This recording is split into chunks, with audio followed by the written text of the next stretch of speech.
So hello, it's on the YouTube channel Trigo Shot 2. তো sin a plus b এর formula তো আমরা জানি যে sin a cos b plus cos a sin b। তো এখান থেকে খুব সহজেই আমরা sin 2a এবং sin a কে নতুনভাবে রিপ্রেজেন্ট করতে পারবো।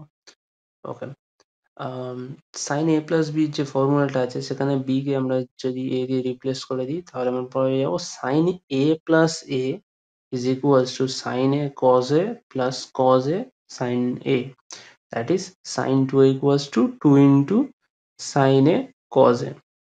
আচ্ছা, এবারে যদি এই 2 sin a cos a কে আমি ওপর নিচে cos a দিয়ে মাল্টিপ্লাই করে দিই তাহলে দেখতে পাবো স্ট্রাকচারটা যেন এরকম ভাবে হচ্ছে যে 2 into sin a by cos a into cos a square।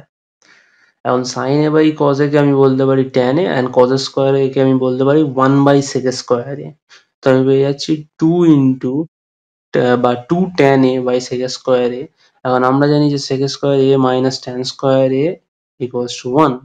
তো সেখান থেকে আর একটা রিলেশন পেয়ে যাই যে sec square a equals to 1 plus tan square a।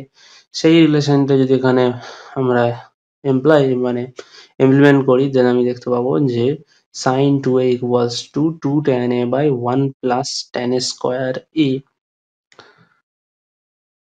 And ঠিক একই রকম ভাবে আমি যদি sin a কে বলি যে sin a আসলে হলো 2 into a by 2, ওখান থেকে আমি বলতে পারবো sin a কে আমি অ্যাজ এ লিখতে পারবো 2 into sin a by 2 cos a by 2 or 2 tan a by 2 by 1 plus tan square a by 2। So that is it for today। দেখা হচ্ছে নেক্সট ভিডিও শর্টে। And sorry for the noise, পাখা চলছে খুব, মানে বিচ্ছিরি পাখা।